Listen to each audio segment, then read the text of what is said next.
Welcome to SI Now. I'm Madeline Burke alongside Ryan Aselta. Now, Kevin Durant is ready to make his return. LeBron James has his MVP pick, but we will start with a few rule changes in the NFL. Yeah, Madeline, the NFL has made it clear you simply got to keep your head up.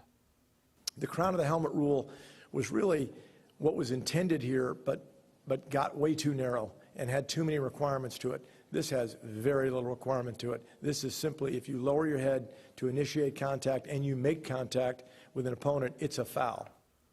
Now that's NFL Competition Committee Chairman Rich McKay. And at the forefront of the new rule changes the league announced on Tuesday is the strong stance against players lowering their helmets to make a play. Now, the NFL has banned players from lowering their head to initiate contact, and that rule does not just apply to the defense. The new rule states, quote, a player will be penalized 15 yards and potentially ejected anytime he lowers his head to initiate and make contact with his helmet against an opponent. It will apply to tacklers, ball carriers, and even linemen, and will take the place of a previous rule that limited the penalty to contact with the crown of the helmet. Now, Madeline, very, very strong stance, a new stance by the NFL. Is the new rule fair, though? I do think it's fair. I think it's the equivalent of giving someone a ticket for not wearing their seatbelt. They're trying to protect their players. I mean, the concussions have been an issue for years in the past. They're trying to protect their players, the longevity of their players, and the longevity of this game. However, I do see some gray area in how this will be enforced because of form, and there will be different areas in which you say, well, I don't know, was he leading with his head, was he not? But players have been using their heads and their helmets as a weapon instead of something to protect them. And I think as the protective gear in the NFL has gotten more and more advanced, players are playing more and more kind of dangerously because they feel almost too safe within this shield. But the helmet can only protect so much. And if you are using your head as a weapon, it's not going to keep you safe. Yeah, I think it's fair because it applies to offense and defense. It would have been unfair if we kept just targeting defensive players with this rule. Right. But this is the NFL's latest step in trying to figure out how to keep these guys safe. And there was a 13% increase in concussions last year despite all these rules. So I don't know if this is going to work. I don't know if this opens players up to more injuries because of technique. Right. They are taught to tackle. They have a lot of tendencies to tackle leading their head, running backs putting their head down. I do know it's going to open up the game of football even more than it is because it's going to be tougher simply to tackle guys with the football with that kind of speed. So expect scoring and that wide open type of football we've seen lately to increase going forward. Another rule change, the NFL owners unanimously approved a simplified catch rule at the league meetings, but could the rule have already been in place? ESPN's Sal Paolantonio and Chris Mortensen said on ESPN that the new rule was being utilized in the Super Bowl. Paolantonio going into details saying, quote, I talked to Al Riveron on Monday after the press conference. He's the vice president of officiating. And it was pretty clear to me that it was already in place when they ruled on the Zach Ertz catch for the touchdown and the Corey Clement catch for the touchdown. Now, when Riveron had those conversations, he was in New York with Troy Vincent, sitting next to him with Gene Steratore, the referee on the field. They were having that conversation, and they were basically legislating on the fly during the Super Bowl.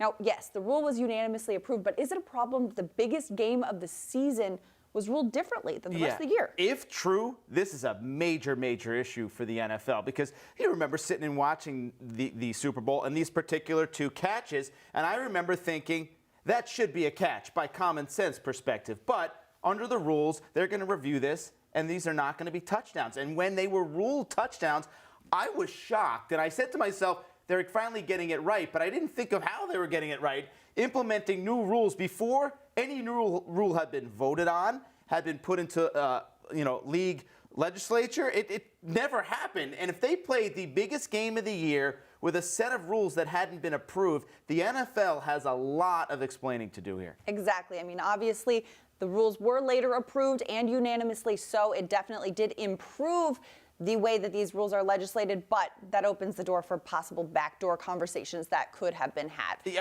if you're the Patriots, who had two touchdowns go against them by the letter of the law, should they have been ruled touchdowns, hey, I'm not saying Patriot fans have a lot to gripe about, but they may have a case here. I mean, we did see Nesson blowing this story up this morning, so I'm sure they will.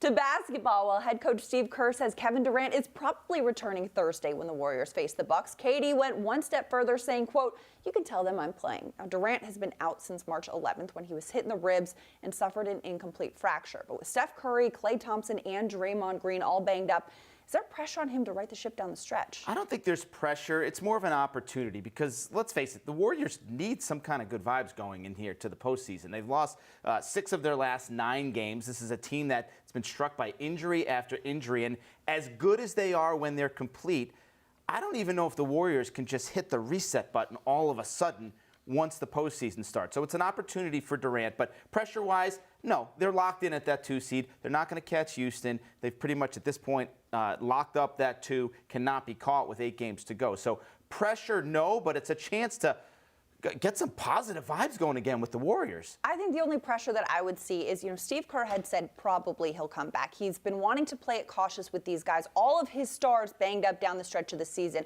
Obviously, they want to get into a rhythm and back into the game before the playoffs start. Kevin Durant saying, no, I'm ready to go, let's go. But Kerr's worry is, hey, I don't want to put you back in there too soon if you're not 100% and ready to go for the longevity of the playoffs. The playoffs are a long run, and if you're not healthy and you get banged up once again in round 1, that could really affect the long-term possibility. Yeah, it's a good point. I guess at some point, though, they've got to test it, and you'd think they maybe want to test it before the regular season ends, before the playoffs start. All right, Madeline, when it comes to the NBA's MVP award, LeBron James already has 1 vote locked up. LeBron was asked who he would vote for the MVP and told the Associated Press, "I would vote for me. The body of work, how I'm doing it, what's been happening with our team all year long, how we've got so many injuries and things of that nature, guys in and out, to be able to still keep this thing afloat, I definitely would vote for me." Of course, LeBron does not have a vote, but what do you think? Would James get your vote? No. I mean, James would get my vote. James Harden would get my vote. But LeBron, no. I think LeBron is an excellent player. He's a tremendous player. He's been a blessing to the game and to the league of the National Basketball Association. I also think that there's the way he answered this question, a lot of people are going to give some side eye to, because there's a way to say, yes, every player should want to be the MVP and every player should have the confidence to be the MVP. But the way he said it was almost a little bit too, obviously it's me. And I think unanimously throughout people who cover the league and who have been covering this game for this season, it's James Harden's year. And give praise where it's due. I would like LeBron to be a little more humble, but I don't think it's in his nature. It's almost hard to do that when you're the best in the game. And it's been a foregone conclusion that James Harden's the MVP. And when you look at the numbers, it's tough to argue with what he's done individually, what the Rockets have done as a team. But hold on. When you look at LeBron and what he's saying and what he's done it with, 27 points, 8 boards, 9 assists a game, 54% shooting from the floor is 10 points higher than James Harden, and he's done it with 2 different teams, basically. I mean, they hit the reset button at the trade deadline. He had scrap heap for a while. He had injured players. He's got a completely different unit that he's working with. The fact that he has them primed again, he may get a vote of mine, Madeline. He might get a vote. He's not winning the award, though. All right, in college hoops, after 9 seasons at Xavier, head coach Chris Mack is moving to the ACC. Mack, who led the Musketeers to 8 NCAA tournament appearances, has reportedly agreed to become the next head coach at Louisville. Now, Xavier was a #1 seed in the tournament, powerhouse in the Big East, but Mack decides to take over a Louisville program that's been at the forefront of an FBI investigation into corruption that ultimately led to the firing of Rick Pitino. If you're Chris Mack, would you have made the move from Xavier to Louisville? I don't see a problem with that move. I mean, yes, Chris Mack has been at Xavier since he played at Xavier. He's been there for quite some time. But at Louisville, it's a top 7 job. It's got great fans, great history, and yes, a probation is probably looming because of this FBI investigation into corruption and bribery and gambling into the NCAA, and it's continuing to unfold, and it's the reason Pitino is no longer there. But for him, he's got a 7-year contract. He's got time to endure the problems that will come with this probation. And personally for him, his wife is from Louisville. Her family is still in Louisville. And I think a lot of times people look at these coaches and people taking new jobs and don't take into account the personal aspect. And if you had an opportunity to take a high-profile job and be closer to loved ones, I don't see why you don't do it. He has a chance to be the guy who cleaned up the mess. Yes. Let's face it, going from the Big East to the ACC is a jump in college basketball at this point. All right, opening day in Major League Baseball is tomorrow, and for the first time since 1968, all 30 MLB teams will take the field. Recently, former Yankees great Bernie Williams stopped by our studios to reflect on his playing days in a very unique way. Take a look.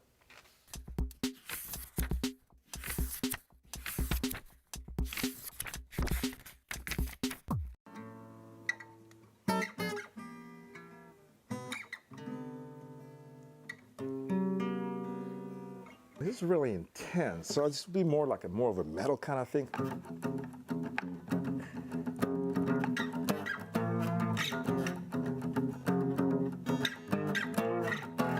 think Greg Maddox was more of a finesse kind of type, you know, sort of ethereal, kind of more like, I don't know.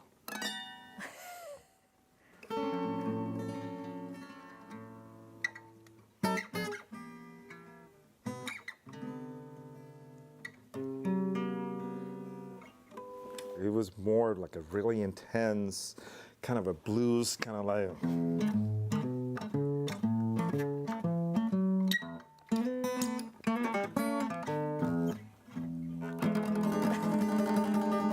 To me, he was more of a, you know, like persistent, like consistent, durability, you know, something like, I don't know, out of, I don't know, Midwestern America.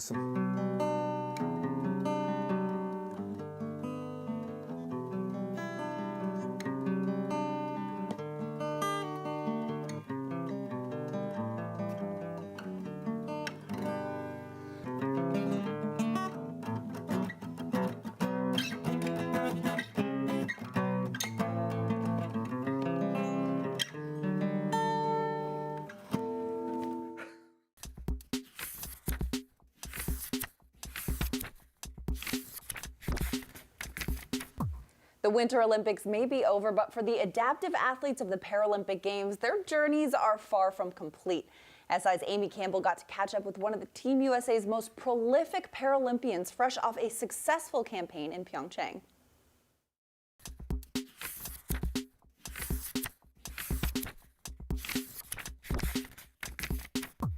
I'm here with Paralympic snowboarder Amy Purdy on behalf of Team Bridgestone. And Amy, you're a silver and bronze medalist for 2018. You also won a bronze in 2014, but that's the tip of the iceberg for you. You're a motivational speaker, a New York Times best-selling author, Dancing with the Stars alum, so many things, so impressive. Let's start with the most recent Olympics, though. How was that Olympics different than your first one? Going into Sochi, it was the first time snowboarding was in the Paralympic Games, and I had worked really hard with my organization to help to push to get snowboarding into the Games. So when I finally made the team for Sochi, I felt quite a bit of pressure. I felt like I have to do this, I have to win a medal, I have to represent because I've worked so hard to get it here. And so I put a lot of unnecessary pressure on myself, whereas going into Korea, you know, I thought there's no point in coming back if you're not having fun. And so I just wanted to have fun, be in the moment, you know, not focus on the results, just focus on the process and have my head in the right space and enjoy the process. And I'm grateful that I was able to do that. So let's talk about your organization and how much you did push for snowboarding to be in that first Olympic Games. What misconceptions do you think people have about para-athletics, adaptive athletes that you would like to correct?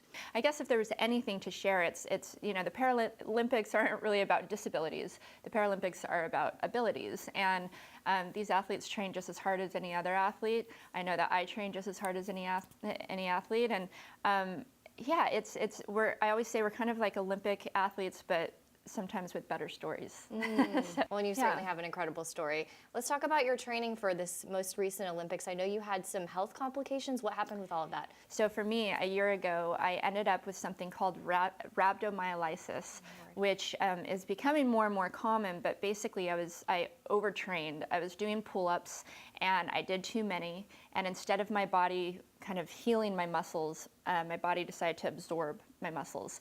And so I ended up in the hospital for about 2 weeks and ended up going through a long 8-month recovery, which then resulted in a nerve injury that I had down both my arms. As of this summer, I couldn't pick up my cell phone, I couldn't wash my hair, I couldn't lift my arms, and we had no idea what was going on. And in November, I did my first Paralympic trial, came in last place because I was weak, I wasn't able to pull out the start gates. But then the next one, I came in third place, and then I slowly just worked my way up all season. And so you can imagine coming home with the silver medal. That I'm pretty proud of that now. Absolutely. Here you are with 2 medals Yeah. after all of that. Let's go back to another thing you overcame, which is bacterial meningitis that nearly took your life. How do you even begin to pick up a snowboard again? I did wake up one day feeling sick, went to the hospital. Within 24 hours, I was on life support, given less than a 2% chance of living. They ended up having to amputate both of my legs below the knees due to septic shock. My life changed forever, and that was at the age of 19. And at that time, I thought I was going to travel the world and snowboard, and all of a sudden I had to figure out how I was going to navigate this world on 2 prosthetic legs. And I think the passion for snowboarding is really what pulled me through, because I wasn't thinking, gosh, I hope I just walk again. I was thinking, okay, when can I snowboard again? Well, I know you also said that they didn't have prosthetic legs for snowboarding. You had to build your own. Yeah, so at the time How do you even come up with how to do that?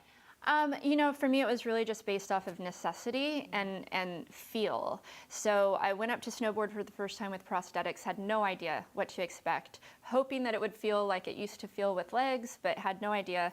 And I remember being so discouraged, but also thinking, okay, if I can figure out a way to keep these detachable body parts attached to my body, if I can figure out a way to get my ankles and my knees to bend the way that I need them to, then I can do this again. And so we now have an amazing friend who's one of our teammates, Mike Schultz. He's incredible. He makes the snowboard feet for the U.S. snowboard team and most of the riders across the world. And it's really allowed us to elevate our sport. It's amazing. Well, when I hear your story, it just seems like you continue to do something impossible again and again and again and again. So I know you're here for Team Bridgestone. Why don't you tell us a little bit about what you're doing with them? Bridgestone is amazing. They're all about chasing your dreams. They've helped me chase my dreams. And together, hopefully we can inspire other people to chase their dreams. And they're behind you wherever you want to go, and they help you get to where you want to go. So it's been incredible to have a partner like that, to have a partner that really believes in you, that sees the possibilities, and that want to inspire others to be their best selves. And so I'm just grateful to be a part of that. Great. Well, we're really excited to see what's next for you. Yeah. It was so great to have you with us. Thanks so much for joining us. Yeah, thank you.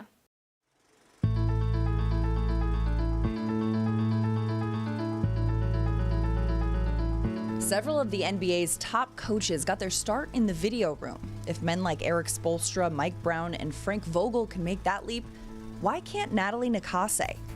While the Clippers' video room is where Nakase got her feet wet in the NBA, that's not where her story began. Nakase played college basketball at UCLA, where she went from walk-on to a 3-year starter at point guard. She was playing professionally in Germany when an injury derailed her professional career, and that's when she shifted to coaching. Nakase helmed a women's team in Germany for 2 years. She then headed to Japan, becoming an assistant in the BJ League.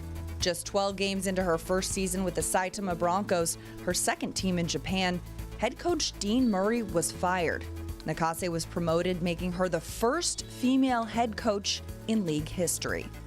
Of course, she never lost sight of her goal to become a head coach in the NBA, and a year later she landed an unpaid internship in the Clippers' video room. She quickly impressed head coach Vinny Del Negro and his staff and translated her internship into a job with the team. When Doc Rivers took over in LA, Nakase earned the respect of both the new head coach and the players, regularly assisting and advising all-stars like Blake Griffin and Chris Paul. To those who know her, that's not surprising. She's got a jump shot that rivals the best in the game and knowledge of the sport that knows no gender. In 2014, her third season with the team, Nakase broke another barrier. At the age of 34, she had become the first female to sit amongst assistant coaches on an NBA bench, serving on the Clippers' Summer League staff under Brendan O'Connell. Then, on August 25, 2017, Nakase was named assistant coach for the G League's Agua Caliente Clippers. One step closer. Nakase has never let her 5'2" stature, her gender, or the opinions of others sway her from following her dreams. As she says, quote, "I don't want to just coach, I want to win championships." Well, for the past year, New York Knicks center Enes Kanter has been exiled from his home country of Turkey after repeatedly criticizing the country's authoritarian government. Well, this week, Kanter said that, quote, "all the Turkish stuff has cost him endorsement deals." But where does Kanter's political stance come from? And why is he so outspoken? Last year, he sat down with SI to unpack his life off the court.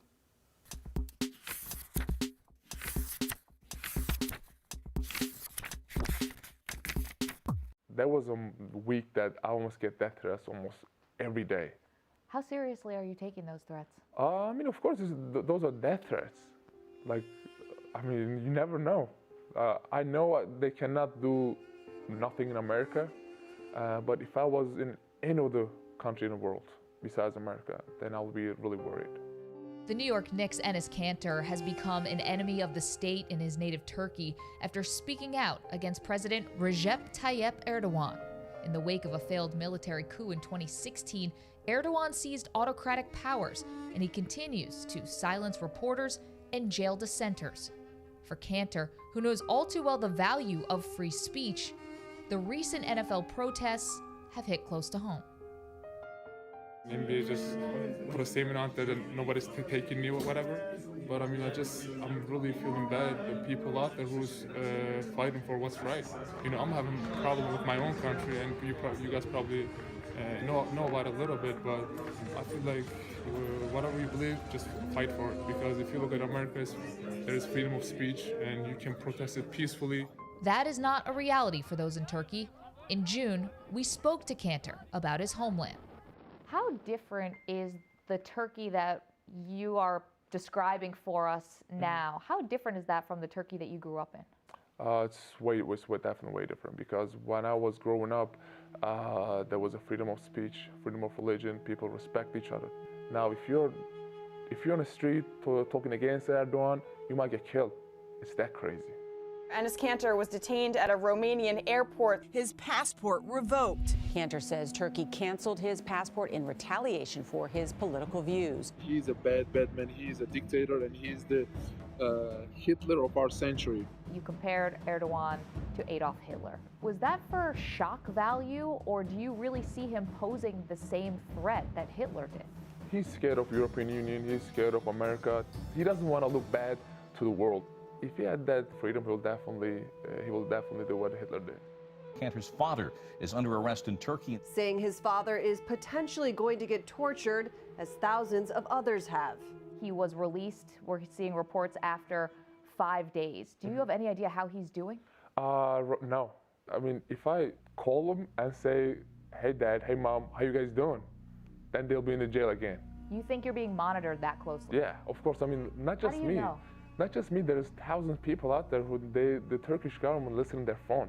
So when they came to my house and took my dad away, they took all the phones away. They took all the computers away. They took all the laptops away.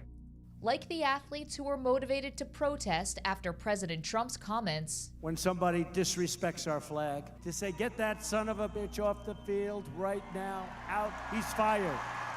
Kanter felt the need to speak out after Erdogan became more radicalized. You're just 25 years old. These are really big issues. Definitely. How do you feel so comfortable speaking out about them in the way that you are? I mean, if you look at it, I'm not a journalist or I'm not any politician or anything. My job is to play basketball. But when I look at it, this is bigger than basketball. This is bigger than NBA. All these coaches, my friends, my teammates, that's like, what are you doing? Like, just stop talking and just live your life. But there is hundreds and 100,000 people are in jail waiting for help. I'm trying to be the voice of all those innocent people are in jail getting tortured and raped. So it's definitely bigger than basketball. But I say this again, I believe that one day people will understand how terrible the situation is in Turkey right now. And I want definitely the world to do something about it.